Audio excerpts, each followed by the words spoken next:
Okay, so I did have to skip US6 and Russia 7. This is a busy time of year for me, and I left for work at like 6:30 and didn't get home until close to 11. And of course, the gentleman played right after me last time, so it was like 10:45 that I had to go to make the 24 hours. So I broke down, downloaded the app onto my phone, and did a turn on my phone for the first time ever. So, anyways, I just have to kind of give you an update on what happened from since the last time. So, uh, UK6 was our last play. So, Japan bought 11 infantry, 2 artilleries. They did come down here, cleared up Australia, and took a Venkai where I had 2 infantry remaining there. Pretty straightforward. US got a little bit trickier, especially if you're playing on my phone. But I bought a tank, fighter, 5 infantry, artillery, and a transport. I went ahead and attacked and took Italy and the southern Europe here. Also took Libya down there. But yeah, so we did the 2 infantry there for free. Italy, we took 2 transports worth with a couple fighters and a cruiser. Because of the mixed, his 2 Japan bombers could reach here as well as the Japan fighter. The Japan fighter could reach here, and his bombers fighters. Because of this mixed bag of stuff, it a little challenging to figure out how to work the Navy in and whatnot. And in all honesty, it's going to continue to be a challenge because we got mixed navies here, mixed air force here, and these 2 bombers can hit either of these 2 sea zones as well. So definitely going to make for an interesting mix-up here. And we took 1 transport back, 3 to attack, built a transport, so we have our 4 units here. He did come back over here with his transport, so he has 1 infantry, 1 fighter. So we did do a little build. I'm going to move that infantry over, but just in case he takes a lot, goes for Alaska and takes it, I think he's just grabbing guys and going back to the mainland. But never know. We'll see what he does. But in any case, so actually the fighter was a flyback. I built the tank and infantry there. The other fighter I built and dropped in the C zone up here because that's where I needed it. And as you can see, normally we'd want that battleship in there helping with Italy, but the battleship had to stay back, and we sent the carrier in instead.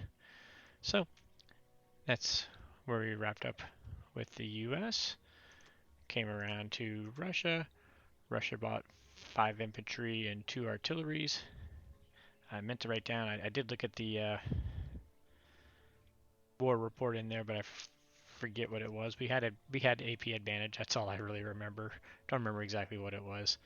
Um, so, anyways, 5 infantry, 2 artillery. Uh, we ended up taking Caucasus cleanly, and then just continued to stack West Russia and down here. I forgot that I was bombed out, so my 1 extra unit I built, I had to place up here in Karelia. Not a big deal. He can still come down to West Russia next turn, as well as I might have to use him for clearing over there. Probably not. I think I'm going to use my UK to do this again. I was debating pulling UK out to Sea Zone 3, but it is kind of nice using the guys fresh from here to hit these 2 sea zones and just let other guys trickle on through. Um, so yeah, there we go. That's where we're at. Oh, Germany's turn. So since we had Italy and we have Karelia and we had Caucasus, he only had 10 things he could build, and he still had all this money he's still making. So he did buy a bomber, 7 infantry, 2 artillery. So the good news there is he only built 9 defensive units, and now you can see there's a crack in the reinforcement line here. So he's been able to hold on to Ukraine so far, but now I think this is the same size as it was the turn before, but there's no ground reinforcements coming. The only thing he can reinforce with is air. Because I ended up splitting my UK troops up to be able to stack both of these, not unexpectedly, he moved his Germans on over to here, and we'll just keep chasing him. I mean, he's eventually going to run into a hard spot here.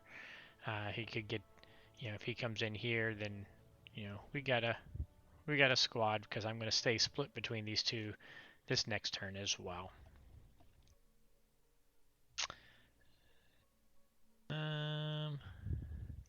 Combats. I don't think there's anything, he took Caucasus, he took Transjordan, Baltic. He took 3 infantry, he only had 1 live, so that's nice. Northwest. Southern Europe, he took cleanly. Italy, he took with only 1 loss. Bella was another 2 infantry loss, so he had some pretty heavy losses up here on this side, so that's nice. So Bello, he killed 2, lost 2. Baltic, he killed 2, lost 2. So I will take those up here. That makes these straight easier again. So I did my calculator to figure out what it's going to take. I do got to watch out. He does have his transport battleship carrier from down here that can come in, and the carrier that can grab the fighters. We're going to try to clear this guy out. And here we go. So purchase, we're looking at 6 infantry, 1 artillery, 3 infantry going down here. Meaning I'm only building 4 up here, but as you can see, I have 8 units from the previous build and only got 3 transports. So I have 2 left over. That'll give me 6 units, which allow me to go ahead and buy another fighter for my carriers up here. And you can see I built an artillery because I'm only going to use 1 of these artillery, so I'm still going to have 2 sitting there. That'll give me 3 artilleries, and that leaves me a couple IPC left over for next turn because we're not going to have quite as much money as we'd like as we're still dealing with these guys down here.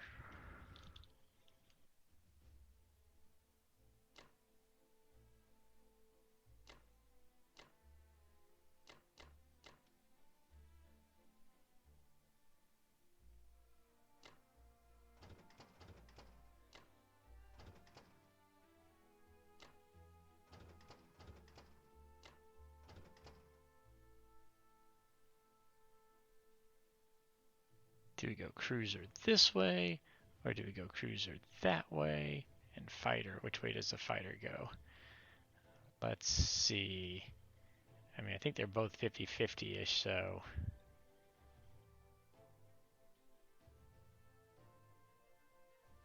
I'd probably more like to clear these so I can just keep funneling these guys back. But if I clear these guys, that's him sending units this way.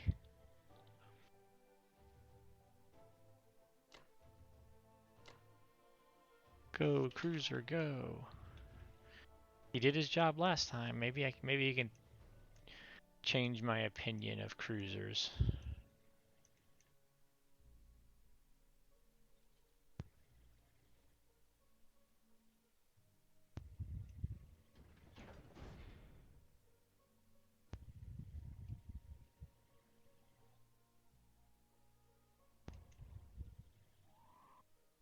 Oh, they don't like my cruiser. Unlikely on my cruiser. Show them what we got, cruiser. Show them what you got.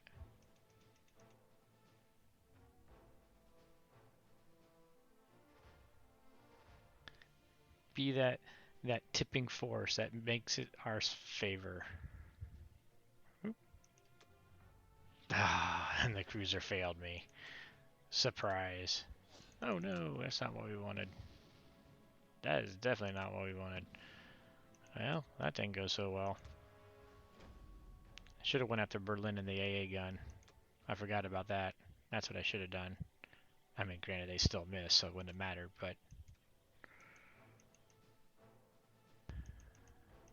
I was hoping to at least kill 1 infantry in Northwest Europe.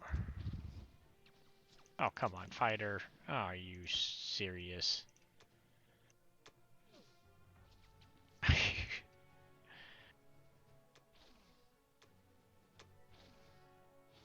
Thank you, fighter.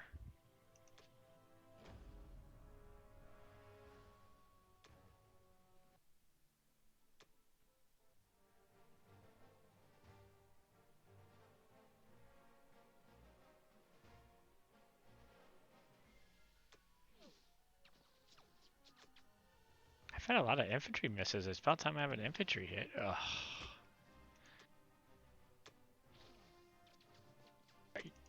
Are you serious?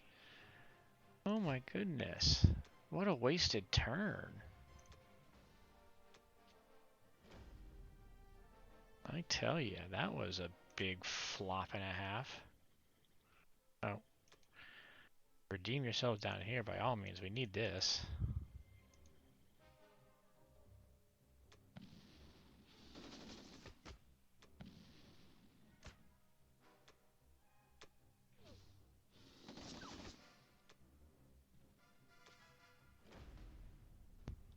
Oy. What a yucky round.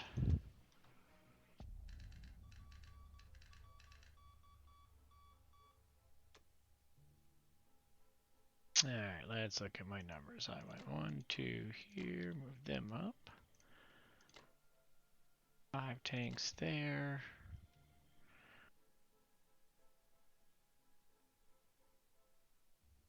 Gives me 2 AA, 4 infantry, 5 tanks, 2 fighters.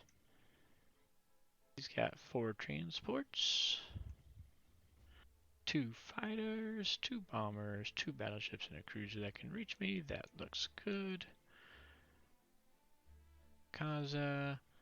We've got our 1 AA, 13 infantry, 3 artillery, 1 tank, and 3 fighters.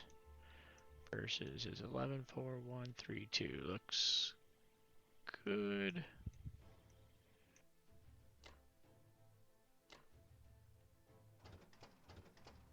I forgot I was going to be driving one of the artilleries that way to come back.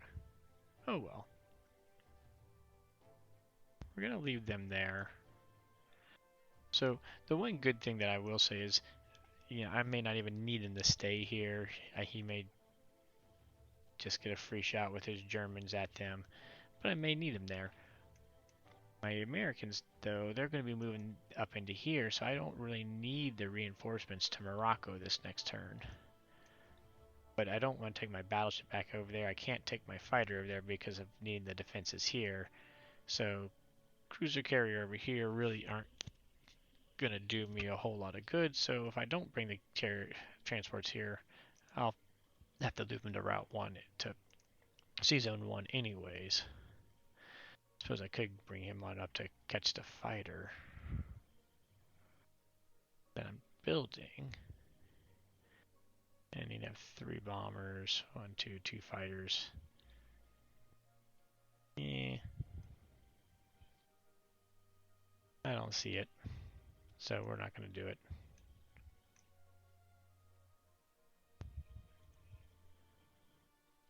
Alright.